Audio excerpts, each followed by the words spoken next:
여러분, 요즘 전 세계가 인공지능과 수소에너지 이 두 가지 거대한 축을 중심으로 말 그대로 미친 듯이 질주하고 있죠? 그런데 말입니다. 이 엄청난 기술적 도약 뒤에는 반드시 해결하고 넘어가야만 하는 치명적인 병목 현상들이 숨어 있습니다. 오늘 우리의 심층 분석에서는 바로 이 병목 현상을 뚫어낼 마스터키를 쥐고 있는 기업 비나텍의 역할과 잠재력을 원문 데이터를 바탕으로 아주 깊숙하게 파헤쳐 볼 겁니다. 자, 그럼 본격적으로 한번 들어가 볼까요? 오늘 우리가 짚어볼 핵심 흐름들입니다.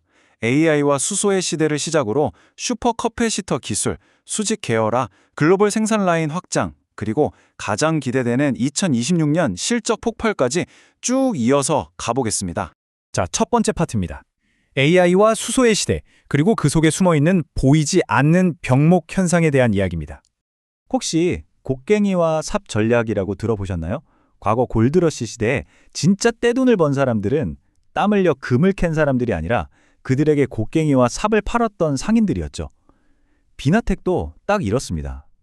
거대한 데이터 센터나 연료전지 시스템을 직접 만들진 않지만 그 메가 트렌드가 돌아가게 만드는 고도로 특화된 필수 부품, 즉 현대판 곡괭이와 삽을 독점적으로 공급하고 있는 겁니다. 그럼 두 번째 테마, 비나텍의 주력 무기인 슈퍼커패시터, 즉 전력 스프린터로 넘어가 보죠. 이걸 아주 직관적인 비유로 설명해 드릴게요. 우리가 스마트폰에 매일 쓰는 리튬이온 배터리가 장시간 꾸준히 에너지를 공급하는 마라토너라면요. 슈퍼커패시터는 폭발적인 에너지를 순식간에 쏟아붓는 스프린터입니다. 충전하는데 단 0.1초에서 30초밖에 안 걸리고요. 수명은 무려 50만 사이클이 넘습니다. 화학 반응을 일으키는 게 아니라 물리적으로 에너지를 머금는 방식이라서 극한의 환경에서도 끄떡없이 버티는 내구성을 자랑하죠. 그런데 이 스프린터가 도대체 지금 왜 그렇게 귀하신 몸이 됐을까요? 정답은 바로 AI 데이터 센터입니다. 수많은 GPU가 한꺼번에 연산을 시작할 때 전력 수요가 정말 미친 듯이 튀어오르거든요. 이때 즉각적이고 폭발적으로 전력을 밀어 넣어줄 녀석이 반드시 필요한 겁니다.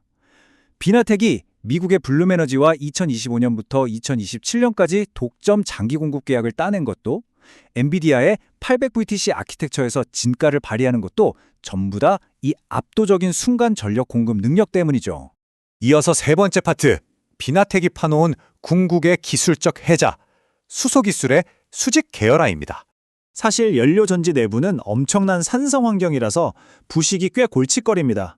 하지만 비나텍은 세계 최초로 가장 밑바탕이 되는 탄소 지지체부터 촉매, 그리고 핵심 부품인 MEA까지 모조리 직접 통제하는 수직 계열화를 완성했습니다. 아예 뿌리부터 직접 제어해서 부식을 원천 봉쇄하고 연료전지 수명을 획기적으로 늘려버린 거죠. 이게 바로 경쟁사들이 아무리 돈을 싸들고 와도 쉽게 따라올 수 없는 그들만의 진짜 무기입니다. 이런 훌륭한 기술력 덕분에 국내 주요 3대 건물용 연료전지 제조사들의 마음을 완전히 사로잡았습니다. 여기서 끝이 아닙니다. 진짜 놀라운 건 그 깐깐하다는 독일의 항공우주 기업 MTU 에어로 엔진과 손을 잡았다는 거예요. 무려 2027년까지 600kW급 항공용 연료전지를 개발하기로 파트너십을 맺었는데 하늘 위 극한의 조건을 버텨야 하는 비행기에 들어간다니 기술력이 우주 끝까지 날아가고 있는 셈이죠. 네 번째, 이렇게 훌륭한 삽과 곡괭이를 만들었으니 전 세계로 실어나를 공장도 쭉쭉 늘려야겠죠? 생산 라인 확장 이야기입니다. 비나텍은 여기서 굉장히 영리한 투트랙 전략을 꺼내듭니다. 고도의 머리를 써야 하는 R&D, 복잡한 MEA 제조, 핵심 첨단 기술의 총재는 한국의 전주와 완주에서 꽉 쥐고 갑니다. 반대로 글로벌 시장에서 가격으로 밀리지 않기 위해 대규모로 찍어내는 양산 체제는 베트남의 박린과 박장에 구축해뒀죠. 최고의 퀄리티와 미친 가성비를 동시에 잡겠다는 완벽한 전략입니다. 게다가 말로만 우리 커질 겁니다 하는 회사가 아닙니다. 이미 2022년에 완주 1공장 캐파를 무려 5배나 뻥튀기 했고요. 2024년엔 신공장까지 올렸습니다. 지금 당장도 3공장을 올리는 중이고 4공장 지을 땅까지 다 확보해뒀어. 폭발적으로 쏟아질 주문에 대비해서 진짜 쉴 틈 없이 인프라를 깔아버리고 있는 겁니다. 자, 이제 많은 분이 가장 궁금해하실 마지막 하이라이트입니다. 이 모든 것들이 숫자로 터져 나올 2026년 실적 폭발, 즉 퀀텀 점프에 대해 알아볼게요. 있는 그대로 냉정하게 작년 성적표부터 짚고 넘어갈게요. 2024년은 매출 596억 원에 영업 손실이 81억 원이나 났습니다. 뼈 아프죠? 하지만 속사정을 보면 고개가 끄덕여집니다. 앞서 말씀드린 그 엄청난 공장 증설 때문에 고정비 부담이 컸고 글로벌 경기 자체가 둔화된 데다가 장부상으로만 마이너스로 찍힌 비현금성 평가 손실이 컸거든요. 한마디로 더 크게 날아오르기 위해 아주 진하게 겪은 성장통이었다고 볼 수 있습니다. 하지만 진짜 반전은 바로 이 숫자에 있습니다. 1,710억 원. 이게 여러 분석 자료들이 공통적으로 가리키고 있는 2026년 예상 매출액입니다. 손실을 내던 회사가 불과 2년 만에 저런 수치를 바라본다는 건 정말 어마어마한 폭발력 아닙니까? 쭉 뻗어 올라가는 이 하키스틱 모양의 성장세를 한번 상상해 보세요.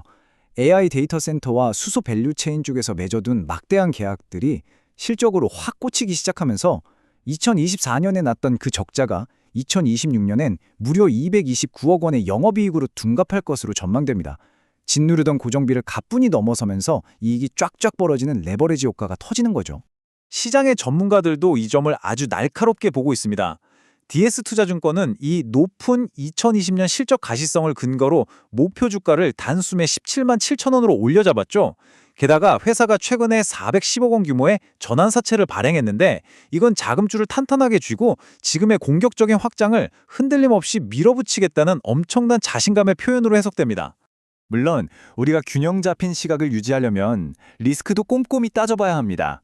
수전의 장치에 들어가는 이리디움 같은 희귀금속들, 이거 가격 널뛰기가 엄청나거든요. 조심해야 할 변수입니다.